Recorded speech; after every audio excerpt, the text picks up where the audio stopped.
بسم الله الرحمن الرحيم. الحمد لله رب العالمين، وصلى الله على سيدنا مولانا محمد وعلى آله وصحبه أجمعين. اللهم لا سهل إلا ما جعلته سهلا، وأنت يا حي يا قيوم تجعل الحزن إذا شئت سهلا سهلا. رب اشرح لي صدري ويسر لي أمري واحلل عقدة من لساني يفقه بها قولي يا رب العالمين. أما بعد، السلام عليكم ورحمة الله تعالى وبركاته. Alhamdulillah, syukur kepada Allah Subhanahu wa Ta'ala yang mudahkan untuk kita untuk hadir dalam kelas Riyadhus Salihin. Kitab Riyadhus Salihin adalah kitab di antara kitab yang kumpulkan dalamnya hadis baginda Nabi Muhammad SAW yang disusun oleh Imam Nawawi rahimahullah Ta'ala. Dan kitab ini adalah kira di antara kitab yang paling banyak boleh kata lepas Al-Quran Al-Karim di print di seluruh dunia. Dan kitab ini boleh kata sudah ada dalam semua bahasa. Masya Allah. Di dalamnya adalah hadis-hadis baginda Nabi Muhammad SAW yang penting pada hidupan kita, subhanallah. Kalau saya ingat dulu di masa saya dekat Syria, adalah pakcik saya Syekh Muhammad, Syekh Abdullah. eh, Dia terangkan kitab ini di masjid, subhanallah. Kita dulu kita ikut dengan beliau. Jadi kira subhanallah di antara kitab juga Masya Allah yang banyakkan pada orang-orang imam-imam masjid adalah jika dia buka kitab hadis, dia akan buka kitab ini.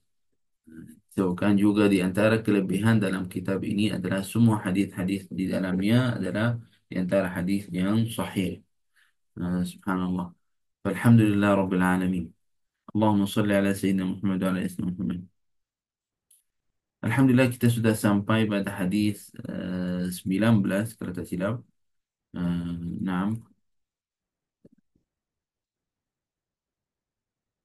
19 dan 20. Naam. Jadi insyaAllah kita ulang bacaan pada hadis 19 biiznillah subhanahu wa ta'ala. Uh, Bismillahirrahmanirrahim. وبالسند المتصل إلى الإمام النووي رحمه الله تعالى ونفعنا بعلومه وعلومكم في الدارين اللهم آمين. بسم الله الرحمن الرحيم.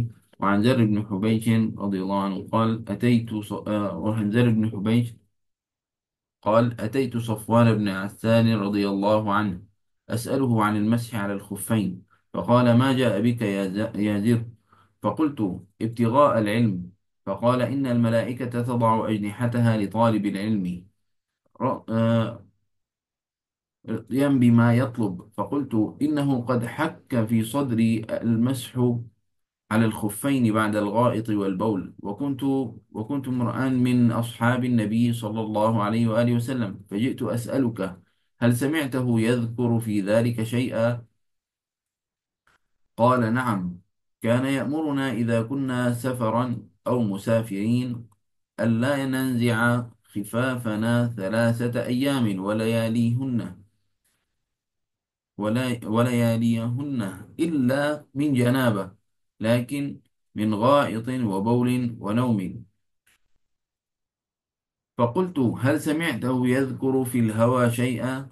قال نعم، كنا مع رسول الله صلى الله عليه وآله وسلم في سفر، فبينا نحن عنده إذ ناداه أعرابي بصوت له جهوري: يا محمد!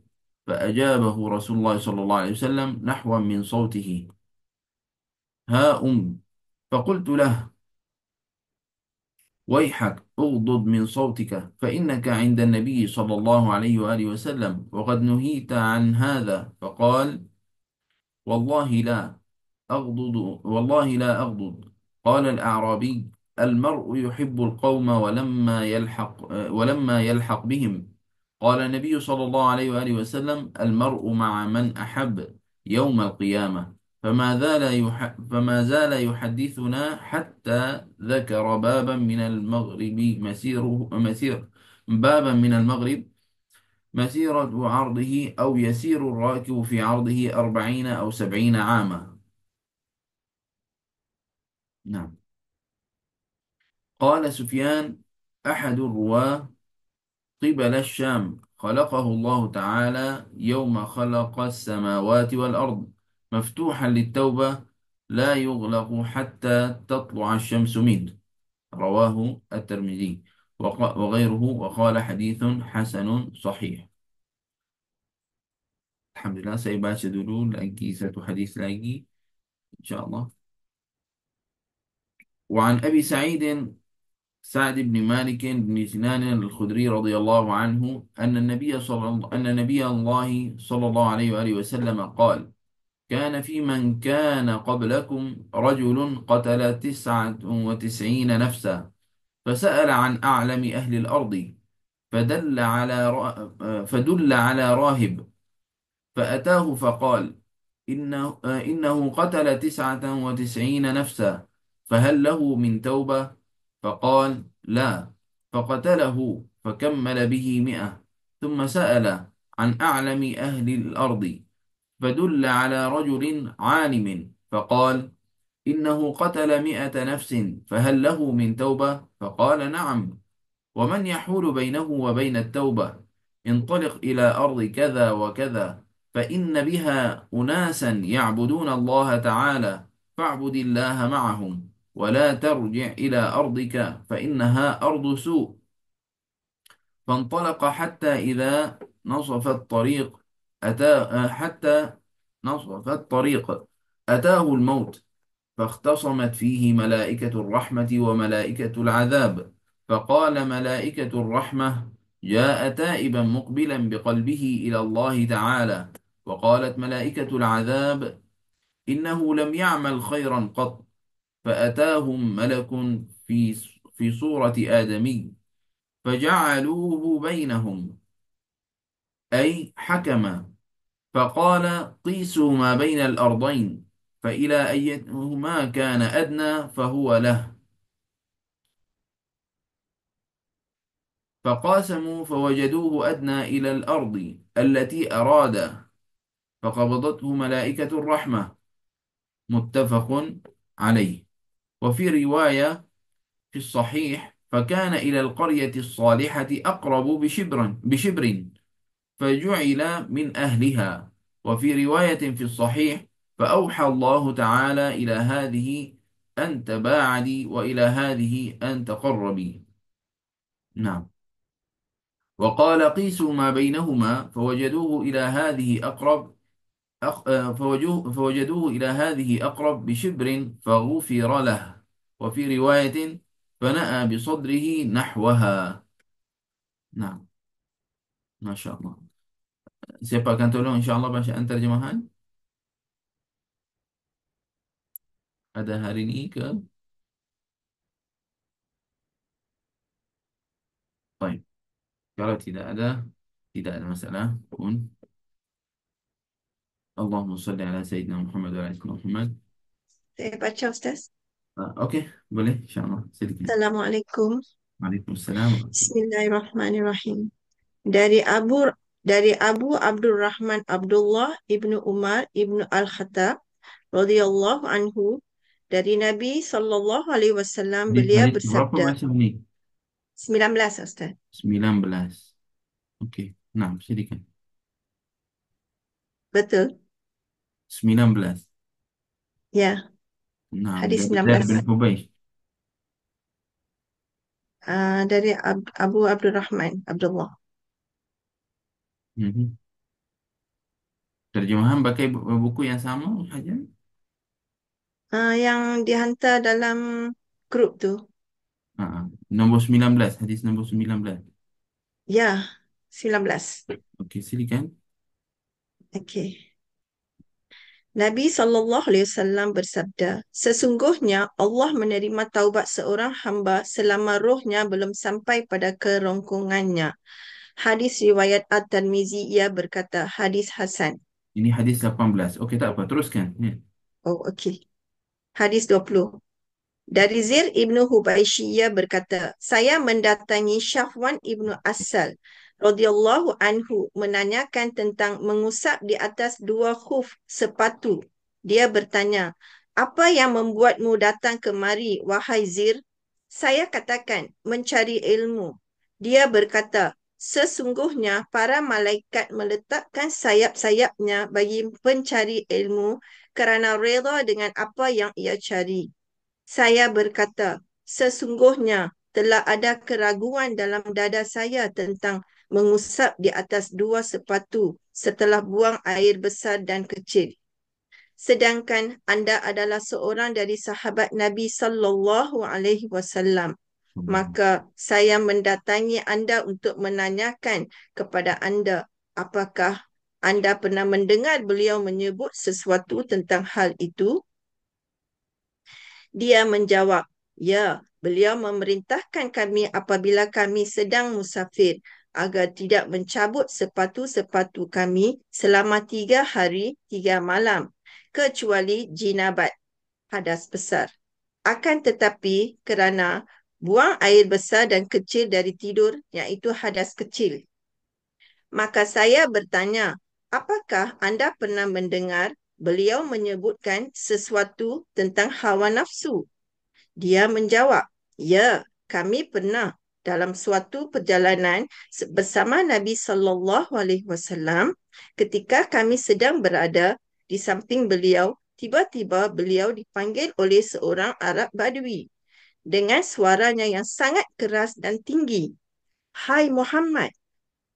Maka Rasulullah sallallahu alaihi wasallam menjawabnya dengan suara menyamai suaranya. Ambillah. Maka saya katakan kepadanya, Waihak, rendahkan suaramu kerana kamu sedang di hadapan Nabi sallallahu alaihi wasallam dan kamu telah dilarang dari sini. Dia menjawab, demi Allah, aku tidak akan merendahkan suaraku. Badui itu berkata, seseorang mencintai satu kaum tetapi belum bisa mengejar amalan mereka. Nabi SAW bersabda, seseorang itu akan bersama orang yang dicintai pada hari kiamat. Beliau terus bercerita kepada kami sehingga beliau menyebut satu pintu dari Maghrib yang perjalanan pada lebarnya atau penunggang kenderaan berjalan pada lebarnya selama 40 tahun atau 70 tahun. Sufyan, salah seorang rawi berkata, di arah Syam, Allah menciptakannya pada waktu menciptakan langit-langit dan bumi dalam keadaan terbuka untuk taubat. Tidak ditutup sampai matahari terbit daripadanya. Hadis riwayat At-Tirmizi dan lainnya, dia berkata, nak sambung Ustaz? Nah, terus. Hadis 21. Nah. Dari Abu Said Sa'ad Ibnu Malik Ibnu Sinan Al-Khudri radhiyallahu anhu bahawasanya Nabi sallallahu alaihi wasallam bersabda, pada umat sebelum kamu ada seorang laki-laki yang membunuh 99 jiwa. Kemudian dia bertanya tentang orang terpandai di dunia. Ia pun ditunjukkan kepada seorang pendeta. Dia mendatanginya dan bertanya, sesungguhnya dia telah membunuh 99 nyawa. Apakah ada taubat untuknya? Pendeta menjawab, tidak. Maka ia pun membunuhnya, menggenapkan angka 100 dengannya. Kemudian dia bertanya tentang orang yang paling mengerti di muka bumi ini. Maka ia pun ditunjukkan kepada seorang alim. Dia berkata kepadanya, sesungguhnya dia telah membunuh 100 nyawa. Apakah ada taubat untuknya? Alim itu menjawab, ya, dan memangnya siapa yang menghalangi antara dia dan taubat? Pergilah ke negeri ini dan itu. Sesungguhnya di sana terdapat orang-orang yang menyembah Allah Ta'ala. Menyembahlah kepada Allah bersama mereka. Kamu jangan pulang ke negerimu kerana ia adalah negeri yang jelek. Maka orang tadi berangkat dan tatkala ia sampai pada separuh perjalanan, ia dijemput oleh maut. Maka malaikat rahmat dan malaikat azab bertengkar tentangnya. Malaikat rahmat berkata, dia datang dalam keadaan bertaubat, menghadap dengan sepenuh hatinya kepada Allah Ta'ala. Sementara malaikat azab berargumentasi. Sesungguhnya dia belum pernah melakukan kebajikan sama sekali. Maka ada satu malaikat yang lain yang mendatangi mereka dalam rupa manusia. Akhirnya, mereka menjadikannya sebagai penegak hakim. Maka dia berkata, ukurlah jarak antara dua negeri ini. Kemana ia lebih dekat jaraknya, maka ia termasuk miliknya. Mereka pun mengukur. Ternyata mereka menemukan bahawa dia lebih dekat dengan kampung yang sedang dituju. Maka malaikat rahmatlah yang menanganinya. Dalam satu riwayat As-Sahih disebutkan, maka ia lebih dekat kepada kampung yang soleh dengan perbezaan hanya satu jengkal, maka ia pun dijadikan sebagai salah satu penduduknya. Juga dalam riwayat As-Sahih, maka Allah mewahyukan kepada kampung ini, menjauhilah, dan kepada kampung itu mendekatilah. Dan dia berkata, ukurlah jarak antara keduanya. Lalu mereka mendapatinya lebih dekat ke kampung ini dengan perbezaan satu jengkal. Maka ia pun diampuni. Dalam satu riwayat, maka ia menjauh dengan dadanya menuju ke arahnya. Allahumma salli ala Masya Allah, barakallahu fiik. Alhamdulillah. Syukur kepada Allah Subhanahu Wa Taala. Allahumma salli ala Sayyidina Muhammad wa ala ali Sayyidina. Terima kasih banyak Hajjah, jazakillahu khairan. Masya Allah, Hajjah tadi mula pada hadis 18, mungkin ada perbezaan pada kitab atau buku yang termasuk terjemahan, tapi sama, tengok Alhamdulillah. Allahumma salli ala Sayyidina Muhammad wa ala ali Muhammad. Mungkin juga hadis 18 dalam kitab ini pun dia ada berkaitan. Semua ini adalah dalam satu bab, bab taubah. Bab taubah kepada Allah Subhanahu wa taala. Bab taubat. Alhamdulillah Rabbil Alamin. Hadis 18 adalah uh, cakap tentang taubat, tentang orang apabila Allah Subhanahu wa taala akan menerima taubat hamba-Nya selama ia belum sekaratul maut. Masih lagi belum sekaratul maut, Allah Subhanahu wa taala terima taubat hamba-Nya. Apabila orang taubat kepada Allah Subhanahu wa taala, Allah Subhanahu wa taala terima taubat hamba-Nya jika dia masih lagi belum sekaratul maut. Walaupun kita nampak hari itu kita cakap rasanya tentang hadis ini adalah kita kata walaupun kita nampak orang itu di dalam hujung hidupannya baru dia nak jaga pada agama, baru dia nak jaga pada solat dan sebagainya, kita cakap hari itu kita kata bukan kerja kita cakap ini orang ahli mana, ahli syurga ke ahli neraka, waliyazbillah. Ini Allah Subhanahu Wa Taala yang susunkan. Bagi orang itu jadi pada ahli syurga ataupun bukan, waliyazbillah, itu adalah Allah Subhanahu Wa Taala yang susunkan. Kita tidak ada apa pada bab ini. Barakallahu fikum. Naam. Hadis 19 pun kita ada ceritakan sikit tentang hadis ini pada kelas yang sebelum ni. Dan kita cakap tentang bab ini adalah ceritakan di dalamnya tentang pakaian khuf. Adalah pakaian khuf adalah kita cakap tentangnya adalah 3 hari 3 malam. Sebagai selama 3 hari dan 3 malam tentang pelajaran itu, dan kita kata tentang orang itu uh, tentang nak cari ilmu, maksudnya orang itu uh, datang untuk apa, untuk nak tanya tentang bab ini. Jadi dia kata Sayyidina Allahumma salli ala Sayyidina Muhammad wa ala ali Muhammad. Sayyidina Jar dia kata faqultu ibtigha al-ilm. سيدنا أبو جر سيدنا جر كانت ما جاء بك سيدنا عفوا اللهم صل على سيدنا محمد وعلى آل محمد.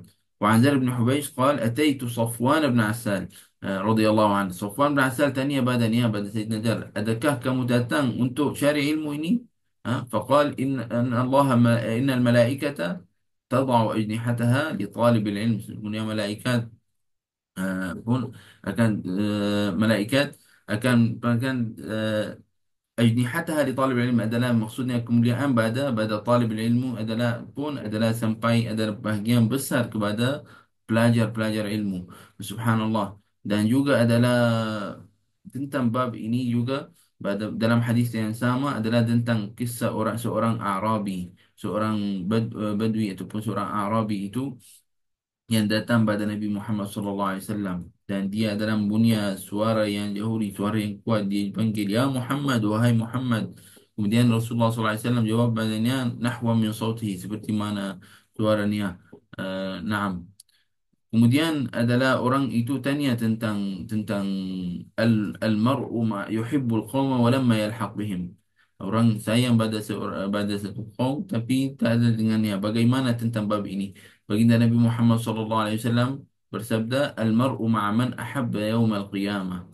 Dan dia baginda Nabi Muhammad SAW kata orang akan ada sekali dengan orang yang dia sayang ini di dunia di hari kiamat. Maksudnya kita kena tengok juga pada hadis ini, belajar dalamnya adalah juga tentang kita siapa kawan dengannya dekat dunia. Sahabat kita, kawan kita di dekat dunia itu siapa? Adakah orang yang akan menunjukkan kita kepada jalan Allah Subhanahu wa taala, atau orang yang dia waliyazubillah menjauhkan kita daripada jalan yang betul, yang benar. Nah,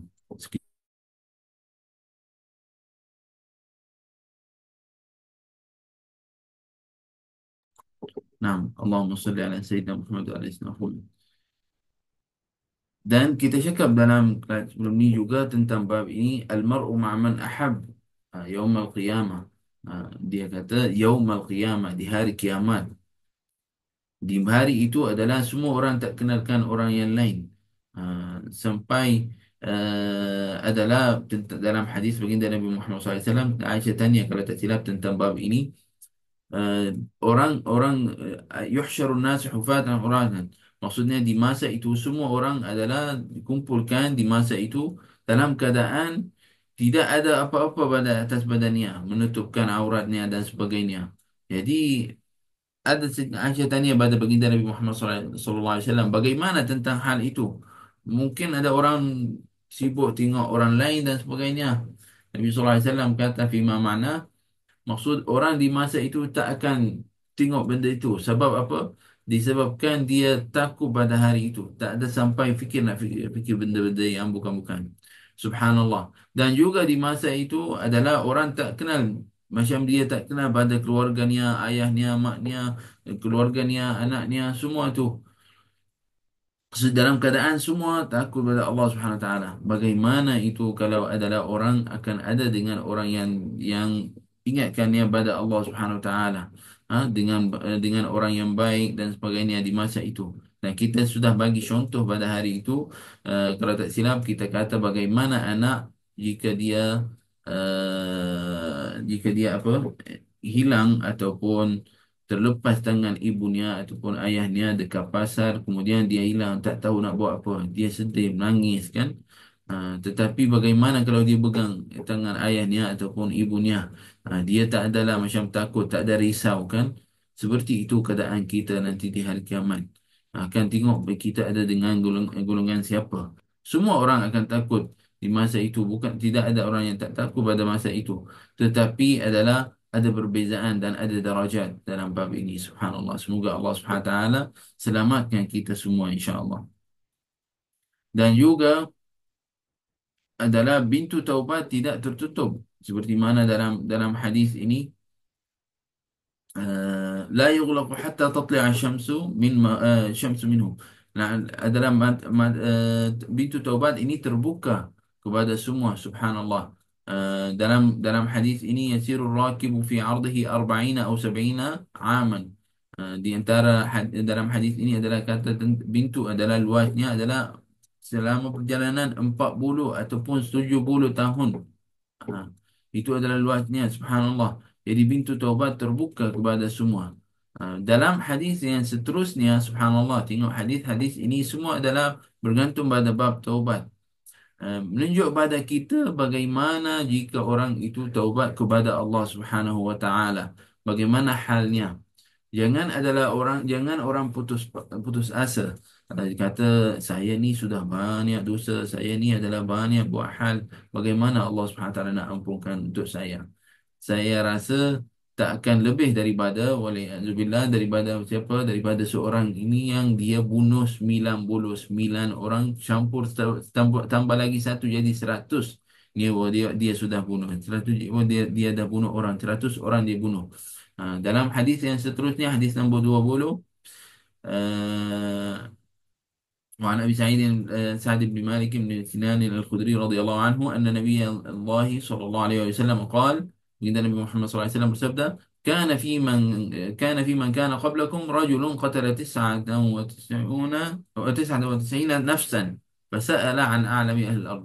Seorang dia bunuhkan 99 jiwa. Kemudian lalu dia mencari seorang yang alim untuk nak tanya tentang bab ini. Fasa'alahu fasa'ala an a'lami ahli al-ard. Dia tanya mana orang yang paling alim dalam ahli bumi ini. Fadulla ala rahib. Orang menunjukkannya kepada rahib. Rahib itu apa tu rahib? Rahib itu adalah seorang macam kita kalau orang Islam adalah guru panggil ustaz, panggil syekh ataupun nama-nama Maulana, seperti nama-nama seperti itu. Rahib itu untuk orang Kristian. Kristian biasanya gurunya dipanggil rahib. Maka orang itu datang padanya, faqala lahu, ha? Maka orang itu kata padanya, dia sudah bunuh 99 jiwa. Bagaimana, adakah dia ada taubat untuknya? Maka orang itu jawab padanya, tidak ada. Ha, Kemudian orang itu bunuhnya. Sampai adalah berapa? 100 orang. Jadi 100 orang. 99 tambah lagi satu. Jadi 100 orang. Kemudian dia tanya tentang orang yang paling alim di ahli bumi itu. Maka orang tunjukkan badannya ke badan seorang seorang yang alim. Faqal, maka orang tu kata badannya, saya sudah bunuh 100 orang. Adakah ada taubat untukku? Ha. Orang itu jawab badannya, siapa yang menghalangkan? Siapa yang menghalangkan untuk taubat? Bintu taubat itu terbuka, tak ada maksudnya, kenapa tak taubat? Taubat. Dan kemudian adalah kata badannya, intaliq ila ardi kaza wa kaza, pergi kepada tempat bumi itu ataupun ada tempat itu, nama-nama tiang-tiang seperti itu. Pergi kepada tempat-tempat seperti itu. Dalam hadis ini pun adalah menunjukkan kepada kita, jika adalah tempat ataupun uh, keadaan tempat yang kita duduk tidak membantu untuk ubahkan diri, adalah perlu kita untuk apa? Untuk kita tukarkan tempat itu. Seperti mana orang apabila dia kawan-kawannya dia tidak baik, dia perlu tukar juga. Perlu cari orang yang sahabat yang baik untuk ubahkan halnya. Maksudnya tukar halnya pada hal yang tidak baik kepada hal yang baik. Seperti itulah juga kalau orang adalah duduk di tempat yang tidak membantunya untuk betulkan diri dan juga muamalah dan juga pada akhlak dan agama tidak membantu badannya, dia adalah afdal pergi daripada tempat itu. Subhanallah, maksudnya pergi tukarlah tempat itu. Kemudian orang orang tu pergi kepada tempat itu. فإن بها أناسا يعبدون الله تعالى فاعبد الله معهم. Dia kata, orang tu kata padanya, orang alim tu kata padanya, pergi kepada tempat itu ada orang kepada Allah Subhanahu Wa Taala, kamu duduk sekali dengan orang itu, dan wala tarji' ila ardika fa innaha ardu su', dan jangan kembali kepada bumi kamu atau tempat kamu asal. Maksudnya sebab apa? Sebab tempat itu tempat yang tidak baik. Naam. Subhanallah. Allah izinkan apabila orang itu bertengahan berjalanannya adalah atahul maut, datang badannya maut. Kemudian apabila datang malaikat maut untuknya, dia orang itu sudah meninggal, ikhtasamat fihi malaikatul rahmah wa malaikatul azab. Malaikat rahmat dengan malaikat azab. Setiap malaikat dan sebahagian sejenis daripada malaikat kata ini adalah pada ahli syurga, ini adalah pada ahli neraka. Malaikat azab kata pada ahli neraka. Malaikat rahmah adalah kata pada ahli syurga. Bagaimana hal orang itu? Adakah dia pada ahli azab ataupun adalah pada ahli rahmat yang Allah SWT rahmatnya? Uh, Faqalat malaikatul rahmah ja'a taiban. Malaikat rahmah kata dia datang taubat, dia dalam keadaan taubat. muqbilan biqalbihi ila Allah, datang dengan hati betul-betul kepada Allah Subhanahu wa taala. Malaikat azab kata innahu lam ya'mal khairan qat. Malaikat azab kata orang itu tak pernah buat baik langsung. Ha? Fa'atahum malak fi surati adami. Kemudian Allah Subhanahu wa taala hantarkan satu malaikat fi surati adami, seperti rupa manusia. Faja'aluhu bainahum. Jadikan orang itu di antaranya hakam.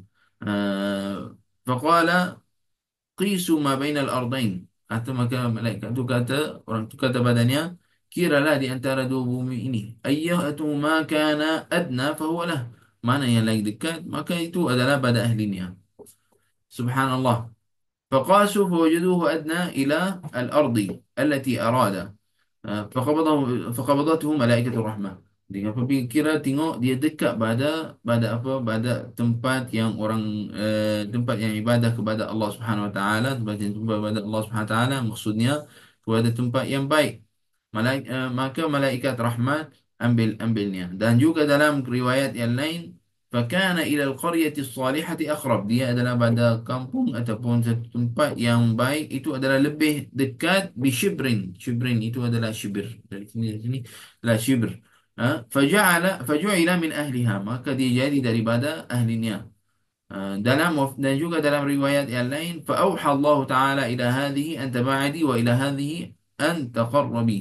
Allah Subhanahu wa taala serukan pada bumi ini adalah jauh dan bumi ini adalah dekat. Maksudnya dekat pada bumi apa? Pada pada tempat yang baik. Al-qaryah salihah, pada tempat yang baik. وقال قيسوا ما بينهما. Kemudian kata kira di antaranya, فوجدوه إلى هذه أقرب بشبر فغفر له. Maka dia tengok adalah dia dekat pada bumi yang baik, adalah tempat yang baik, bishibrin, itu adalah shibrin. Faghufira lah, maka Allah Subhanahu wa taala ampunkan untuk dia. Dalam juga dalam riwayat, fana'a bi sadrihi nahwaha. Dalam riwayat yang lain, dadanya condong ke condong ke dari arah mana? Arah daerah yang baik, maksudnya. Subhanallah, ini adalah pada hal orang itu. Yang penting, apa yang kita nak belajar daripada hadis ini? Yang pertama adalah pintu taubat tidak tertutup, terbuka kepada semua. Ha, Walaupun buat salah, walaupun buat dosa, naam. Orang jangan putus asa daripada rahmat Allah Subhanahu wa taala. Allah Subhanahu wa taala rahmatnya luas, rahmatnya besar. Naam. Tapi perlu pada kita hati yang betul. Dia tidak perlu pada apa, membanyakkan pada amalan ataupun membanyakkan pada seperti mana kita sebut sebelum ini. Al-muhim al-qalb, yang penting adalah hati itu bagaimana. Apabila seorang hamba Allah Subhanahu wa taala sebut astaghfirullah, adakah itu adalah keluar daripada hatinya ataupun hanya lafaz zahir dekat mulutnya. Dan kita kata adalah tentang bab ini, bagaimana untuk dengan orang yang dia istighfar, dia taubat tapi dia tak rasa apa-apa, rasa macam tak buat apa. Bagaimana dengan hal seperti itu? Kita kata sebut zikir, istighfar lebih baik pada tak zikir langsung. Walaupun hati tidak bergerak sangat ataupun hati tidak ada rasa sangat, itu adalah lebih afdal daripada tak berzikir langsung. Waliyadzubillah. Jadi adalah di antara bab ini adalah untuk taubat kepada Allah Subhanahu wa taala. Al-insan dia adalah ingat pada Allah Subhanahu wa taala dan taubat pada Allah Subhanahu wa taala pada dosa-dosanya. Dia minta pada Allah, Allah Subhanahu wa taala ampunkan untuknya. Walaupun dalam keadaan dia tak rasa apa-apa, dia berterusan untuk taubat. Dalam bab ini menunjukkan, dalam hadis ini pun menunjukkan pada kita pada amalan yang soleh. Ha, Amalan yang soleh. Ini adalah seorang yang bunuh 100 orang. Bagaimana dengan kalau kita terongkan hadis ini kepada amalan yang soleh yang kita nak buat? Contohnya seorang hamba Allah Subhanahu Wa Taala, dia niat, insya-Allah saya akan bina masjid. Saya akan bina satu masjid, insya-Allah. Dengan izin Allah Subhanahu Wa Taala saya akan buat satu masjid kerana Allah Subhanahu Wa Taala. Dan dia sudah wakufkan tanah ataupun sudah beli tanah dan dia sudah mula untuk apa? Untuk nak siapkan masjid itu. Kemudian orang itu Allah Subhanahu Wa Taala ambil rohnya. Nah, Kemudian orang itu adalah kembali kepada rahmat Allah Subhanahu Wa Taala maksudnya. Bagaimana dengan hal orang seperti itu? Adakah dia dapat pahala dia binakan masjid itu ataupun tidak? Allahu a'lam. Jika dia sudah niat yang buat niat yang buat yang baik, maka dia malaikat akan tulis untuk niat juga dia buat. Subhanallah. Mungkin orang itu baru niat, tapi Allah Subhanahu Wa Taala ambil niat. Ini adalah menunjukkan juga pada kita adalah niat kita itu adalah sangat penting. Niat kita itu adalah sangat penting. Jadi subhanallah, al-insan mesti adalah dia membesarkan amalannya, membesarkan niatnya untuk apa? Untuk akhiratnya juga. Apabila hamba Allah SWT niat nak buat yang baik, maka Allah SWT akan turun malaikat. Malaikat tu akan tulis untuk kita pahala. Jika lakukan, dia akan jadi 10 kali ganda sampai 700 ganda. Subhanallah. Itu adalah semua adalah balasan untuk orang yang niat yang baik. Bagaimana kalau orang tu lakukan, subhanallah, dia dapat 10 sampai 700. Itu adalah di antara kelebihan untuk orang yang buat amal soleh. Jadi pada hadis ini menunjukkan pada kita juga adalah orang yang contohnya contoh pada bidang Al-Quran. Bidang Al-Quran kita adalah nak hafal Al-Quran. Kita sudah mula. Alah, jalan hafal Al-Quran itu panjang. Orang kata, saya ni umur sekarang macam ni. Umur sudah 40, sudah 50, sudah 60. Boleh ke nak hafal Quran? Kenapa tak boleh? Kita usaha insya-Allah Subhanahu Wa Taala. Kita tidak tahu. Mungkin sekarang orang tu dah mula dan dia subhanallah tengok dia sudah mula pada bab ini. Allah Subhanahu taala masukkannya dia Allah Subhanahu taala tengok badannya dia betul-betul ikhlas, betul-betul dia nak belajar, betul-betul dia nak hafal Quran. Allah Subhanahu taala tengok dia keadaan seperti itu, Allah Subhanahu taala jadikannya daripada orang yang apa ada sekali di tempat apa orang yang hafiz Al-Quran. Subhanallah jadi dekat syurga tinggi subhanallah. Mustahil ke bagi Allah? Tak, tak mustahil bagi Allah SWT. Ha. Kalau kita tengok pada hadis yang tadi tu 99, 100 orang sudah bunuh 100 orang.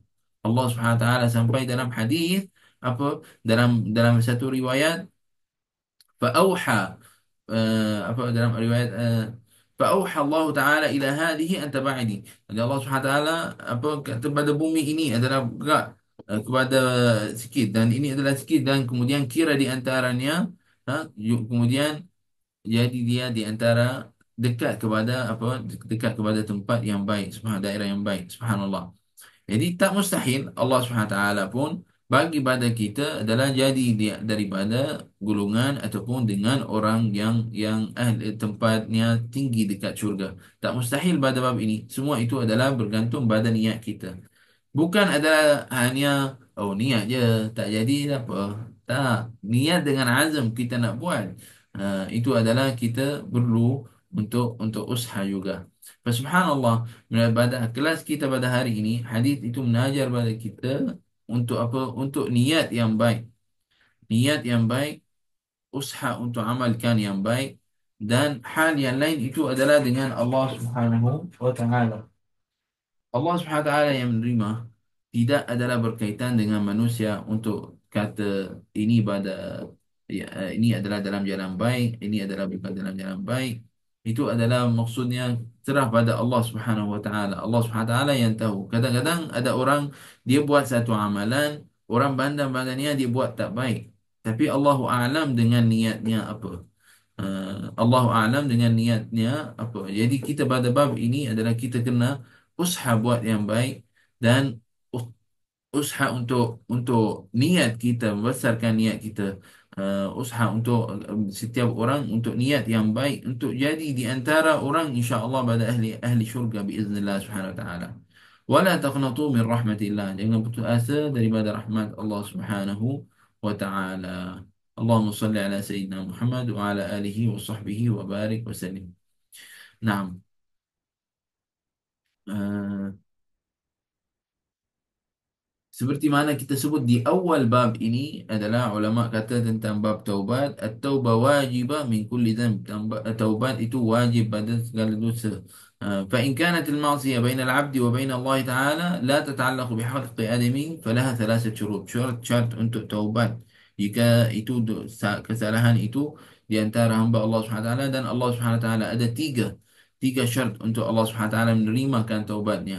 Ahaduhuma an yuqli'a 'anil ma'siyah. Yang pertama adalah tinggalkan maksiat. Maksudnya eh, tinggalkan, maksudnya dosa itu, apa yang lakukan benda dosa itu tinggalkan. Yang kedua adalah ayyandam ala fi'liha. Ya, orang itu kena menyesal tentang apa yang dia buat. Maksudnya dia tak lakukan lagi, dia menyesal kenapa saya buat macam tu dan sebagainya. Yang ketiga an ya'zima an la ya'uda ilaiha abadan. Dia yang ketiga adalah dia azam untuk tidak balik buat lagi sekali dosa itu. Apabila orang ada tiga itu, Allah Subhanahu Wa Taala insya-Allah terimakan taubatnya. Jika itu adalah kesalahan, bukan adalah di antaranya dan Allah Subhanahu Wa Taala, antaranya dengan orang yang lain, adalah dia perlu untuk buat apa? Perlu adalah ambil tiga-tiga itu, tambah lagi apa? Tambah lagi satu, iaitu pulang ataupun minta maaf dengan orang apa, orang yang dia salah dengannya. Jadi dikira empat. Contohnya adalah orang itu ambil harta ataupun duit pada orang, dia tak pulang.